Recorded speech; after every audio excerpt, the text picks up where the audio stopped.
जी के बारे में कुछ कहना ठीक वैसे ही है जैसे सूरज को दीपक दिखाना।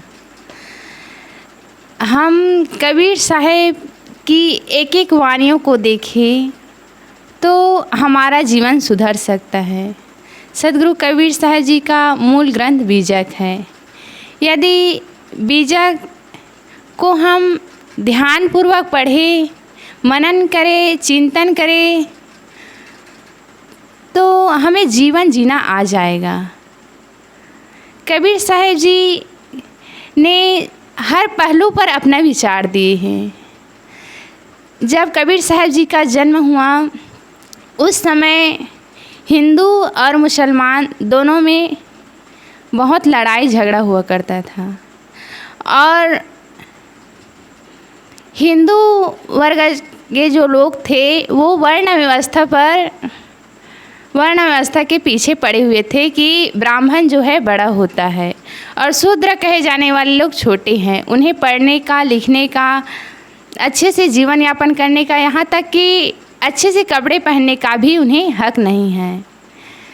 और मुसलमान लोग अपने मजहब को बड़ा बताते थे कि हमारा जो कुरान है वह ईश्वर द्वारा दिया हुआ है। इन्हीं हिंदू और मुसलमानों के बीच के झगड़े के कारण, राजनीतिक ऊंच नीच व्यवस्था के कारण सद्गुरु कबीर साहब जी को पढ़ने की सुविधा नहीं मिल पाई। जब सद्गुरु कबीर साहब जी 5 या 7 साल की उम्र में नीरू से पढ़ाने के लिए एक मुल्ला के पास लेकर गए और बड़ी विनम्रता के साथ नीरू ने कहा कि हुजूर यहाँ पढ़ना चाहता है या बच्चा पढ़ना चाहता है, मैंने आपके पास लाया है। आप जैसे अन्य बच्चों को पढ़ाते हैं उसी तरह इसे भी पढ़ाते हैं। तब मौलवी ने कहा कि जुलाहे का बच्चा पढ़ेगा तो कपड़ा कौन बुनेगा, जाओ इसे पढ़ाने लिखाने का सपना छोड़ दो और इसे कपड़ा बुनना सिखाओ। हम देखते हैं संसार में अनेक महापुरुष हुए हैं जैसे गौतम बुद्ध, महावीर स्वामी, ये राजघराने से थे। इन्हें जो व्यवस्था मिल पाई वैसे सद्गुरु कबीर साहब जी को नहीं मिल पाया। वे बहुत गरीब घर में पाले पोसे गए थे। उन्हें जीवन यापन के लिए भी बड़ी कठिनाई से वस्तुएं मिलती थी, भोजन मिलता था। कबीर के साथ कोई नहीं था, कबीर स्वयं अकेले चले।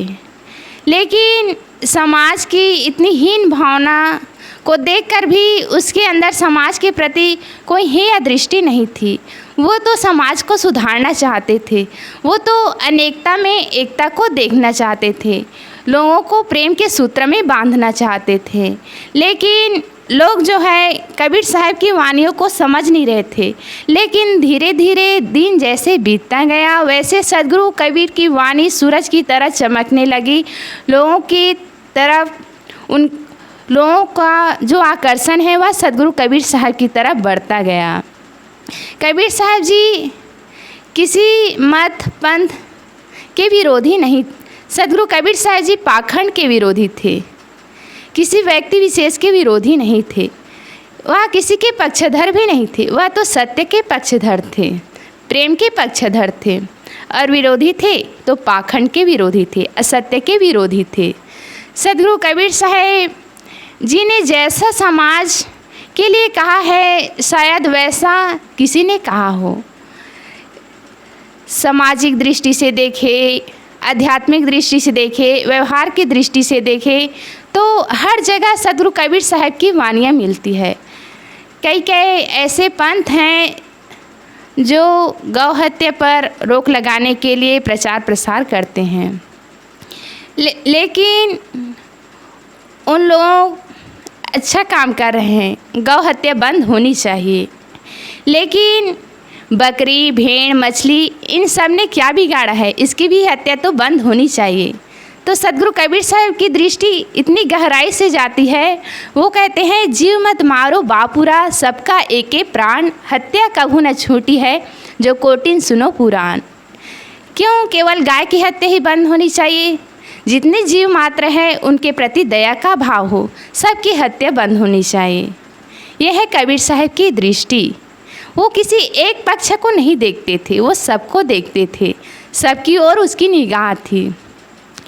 एक विद्वान इलाहाबाद विश्वविद्यालय के टीचर जो है, वे सदगुरु कबीर साहब के जीवन, उसकी वाणी को पढ़कर, देखकर, सुनकर वे कहते हैं कि उसके सिर से लेकर पैर तक आंखें ही आंखें थी।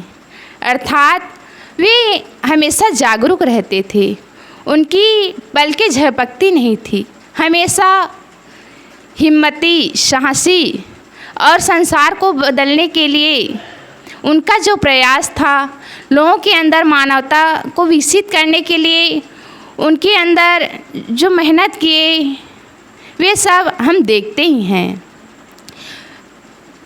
कबीर साहब जी की बीजक पढ़े तब पता चलेगा कि कबीर साहब जी कैसे थे।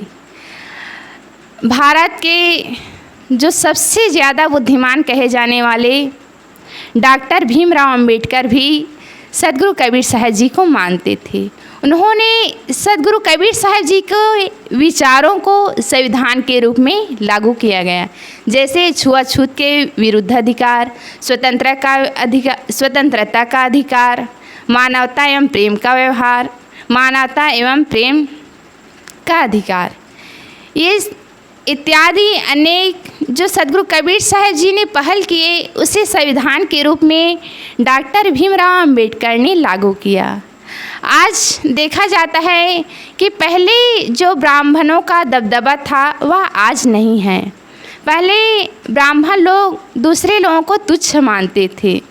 वे कहते थे, पूज्य विप्र शील गुणहीना, अर्थात ब्राह्मण पूजनीय है, वह भले ही उसके अंदर शील हो, सदाचार गुण हो या ना हो, लेकिन ब्राह्मण वर्ण का है इसलिए वह बड़ा है। लेकिन आज ऐसा नहीं है। वे ब्राह्मण कहे जाने वाले स्वयं ब्राह्मणों की पूजा नहीं करते थे।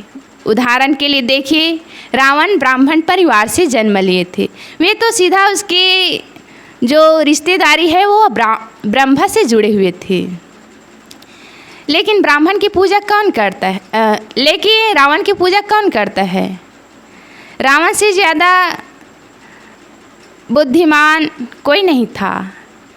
वह वर्णाभिम भी बड़े थे, लेकिन उसकी पूजा कोई नहीं करता। उसके मंदिर कहीं भी दिखाई नहीं देता। राम की पूजा सब करते थे। वो तो क्षत्रिय थे, ब्राह्मण वर्ण से नीचे थे। तो सदगुरु कबीर साहब जी इन सब बातों को देखे। उन्होंने कहा, कर्म बड़ा होता है, ना कि वर्ण बड़ा होता है। मनुष्य कर्म से, चरित्र से बड़ा होता है, ना कि वर्ण से एवं विद्या से बड़ा होता है। सदगुरु कबीर साहब के पास कौन सी डिग्री थी? कोई डिग्री नहीं थी। वे तो अपनी मेहनत से पढ़े थे। उसे कोई पढ़ाने वाला टीचर भी नहीं मिला। लेकिन आज उनकी वाणियों पर, उनके जीवन पर लोग आज पीएचडी करते हैं। पुस्तकों में, स्कूलों में आज पढ़ाया जाता है। क्यों? क्योंकि कबीर साहब जी समाज को जगाने के लिए अपना प्रकाश दिखाए। महापुरुष ऐसे ही होते हैं। वह अपना तो कल्याण करते ही हैं, साथ ही समाज के लोगों के लिए भी कल्याण की राह बताते हैं, जीवन जीने की कला सिखाते हैं। हिंदू मुसलमान की लड़ाई हमेशा से चली आ रही है। आज भी भारत और पाकिस्तान की लड़ाई हो रही है। ज़रूरत है असलियत को समझने की। ब्राह्मण हो या शूद्र, हिंदू हो या मुसलमान, सब लोग वही अन्न को खाते हैं, प्यास लगने पर वही पानी पीते हैं। लेकिन कहने में अंतर हो जाता है। एक पूजा करने के लिए मस्जिद में जाता है, एक गिरजाघर में जाता है और एक मंदिर में जाता है। लेकिन तीनों का उद्देश्य होता है कि पूजा प्रार्थना द्वारा अपने मन को कोमल बनाना।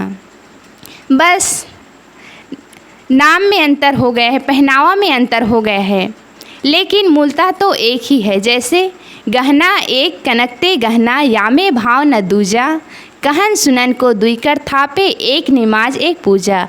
वही महादेव वही मोहम्मद, ब्रह्मा आदम कहिए, को हिंदू को तुरुक कहावे, एक जिमी पर रहिए। अर्थात सदगुरु कबीर साहब जी कहते हैं कि जैसे हिंदुओं को कहते हैं कि जैसे तुम लोग अपने इष्ट महादेव के प्रति जो श्रद्धा का भाव रखते हो, वही भाव आदम के लिए भी रखो। मुसलमानों से कहते हैं कि जो तुम अपने इष्ट के लिए प्रेम भाव रखते हो, जो मोहम्मद एवं आदम को मानते हो, उसी तरह दूसरे इष्ट के प्रति भी श्रद्धा भाव रखने में तुम्हारा क्या जाता है, तुम्हारी कौन सी हानि होती है। इसलिए अपने इष्ट का तो आदर करो, अपने संप्रदाय को तो मानो, लेकिन दूसरे के संप्रदाय का तिरस्कार भी ना करो, उनका भी आदर एवं सम्मान रखो। सदगुरु कबीर साहब जी सबको देखते थे, सबको मानवता के सूत्र में बांधने वाले थे। सदगुरु कबीर साहब जी समाज को दिशा निर्देश तो दिए ही, साथ ही साधकों के लिए भी दिशा निर्देश दिए हैं। तुम मोक्ष कहाँ खोजते हो? क्या इलाहाबाद में मोक्ष मिलेगा? क्या काशी में मोक्ष मिलेगा? मोक्ष तो तुम्हारे अंदर ही है। कस्तूरी कुंडल बसे मृग ढूंढत बन माही, ऐसे घट घट राम है दुनिया जानत नाही। सदगुरु कबीर साहब जी की एक एक वाणी धारदार है, उसकी दृष्टि पैनी है। ज़रूरत है तो हमें उसके विचारों को समझने की, उनकी वाणियों को पढ़ने की और पढ़कर उन पर मनन चिंतन करने की। सदगुरु कबीर साहब जी के विचार को समझना इतना आसान नहीं है। उनकी वाणियों को पढ़ेंगे, समझेंगे तो धीरे धीरे उसके ज्ञान को हम समझ पाएंगे, उसके जीवन को देख पाएंगे कि कितनी कठिनाइयों से उन्होंने अपने जीवन को ऊपर उठाया और आज एक महापुरुष के रूप में वह सामने आया। जन्म जयंती सबकी नहीं मनाई जाती है, या तो किसी विशेष महापुरुषों की मनाई जाती है, जिसमें सदगुरु कबीर साहब जी का नाम अनोखा एवं अद्भुत है। वे दुर्लभ संत थे। वे जीवन में परेशानियों को संघर्ष करते हुए आगे बढ़े थे। यदि कोई मनुष्य बहुत दूर से थका चला हुआ आ रहा है और सामने बड़ा पहाड़ दिखाई दे, तो वह व्यक्ति क्या करेगा?